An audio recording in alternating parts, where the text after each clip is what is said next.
You need to own that outcome. Real leaders lead from the front. They're not going to get you nowhere. You need to stop relying on others. Assalamu alaikum wa rahmatullahi wa barakatuh. Your brother Abu Ayesha. Today's reflection for you guys I wanted to share with you is on accountability, particularly for the fathers, the leaders, as you are pillars for this community, for this ummah, for your children, your family.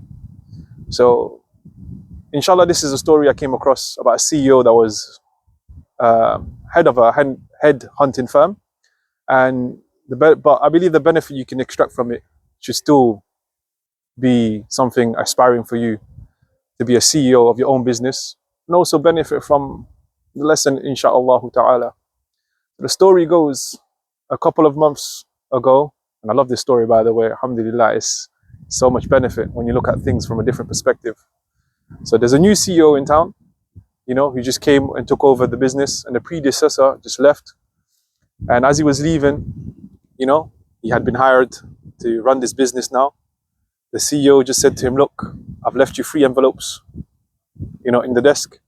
So don't take them out but just yet, but you can take them out when you reach a crisis. When you hit that crisis, there'll be 3 envelopes and it will tell you what you need to do. So don't forget. So the first couple of weeks, the new CEO starts out and everything's going well. But after a year, there's a real crisis in sales. Sales starts to go down. There's a lot of pressure as well as frustration on the CEO. He's struggling. And then he remembers, the envelopes. So then he goes back. He goes and he looks to his desk and he sees the envelopes. First envelope there. Again, the 3 envelopes are very well labeled. The first one saying with a clear instruction, open this first one. And the message on the first envelope goes as, blame your predecessor. So the new CEO calls a press conference, announces the fault lies within the predecessor. He was left with a real challenge and they're just coming to terms with it. And the press conference, starts blaming the predecessor. So now he's got a nice, clear scapegoat. So the energy starts to come back and it becomes positive and they get through the crisis as a company. Time passes again. The second crisis emerges after another year. And again, he almost forgets about the envelopes, but he pulls out the envelope from the desk and the message stated to restructure. So the CEO announces a restructuring of the organization and they move through the crisis and the challenges was averted at that point in time.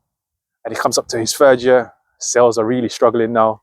Team morales are struggling. There's chaos everywhere. And he remembers time to get that envelope. He reaches out from his office drawer. He grabs the 3rd envelope, pulls out.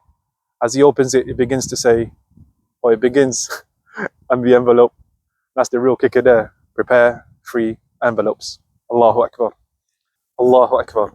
Subhanallah. I mean, the idea of this is almost like the story of the boy who cried wolf. You can get away with it once. You can get away with it twice. And the 3rd time, no one's coming to save you. And it's just kind of a funny story. Often, the reasons why someone has left you in a difficult situation and you just think, subhanallah, alhamdulillah, though for al-Islam, because it teaches us that the situation of the Muslim is always good. But the message, the real key takeaway is that you can't constantly get away with blaming others in a crisis.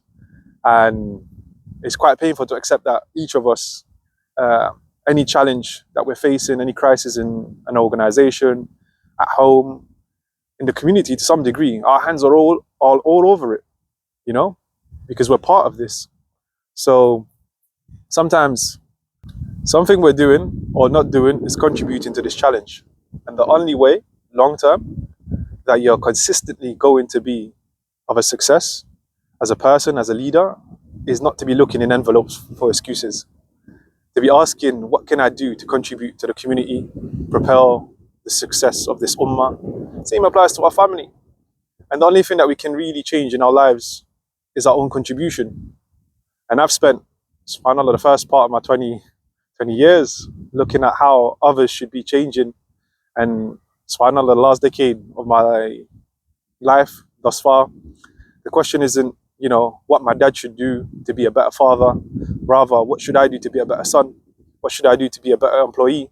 What can I do to be clearer, conciser, to help that person, that brother, understand the challenges and knowing when it's not working.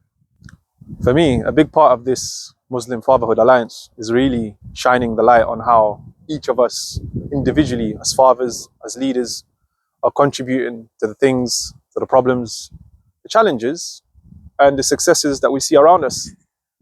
From the masajids, from all the goodness that comes from this ummah, by the grace of Allah. Are we part of the problem? Are we part of the solution? So, subhanAllah, I wonder if you have 3 envelopes, what you take from this. I'd love to hear your comments, your thoughts. Are you guys pillars, standing firm for your families, communities? Are there really any real men left? Where are the real Muslim fathers at, trying to better the ummah? Jazakallah khair for all of you who have reached out to say that the videos help and aspire you guys.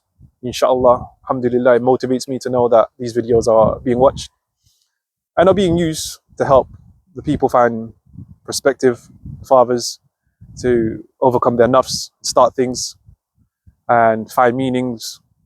So until next time, fi amanillah. Thanks for watching. Keep your comments rolling. Assalamu alaikum wa rahmatullahi wa barakatuh.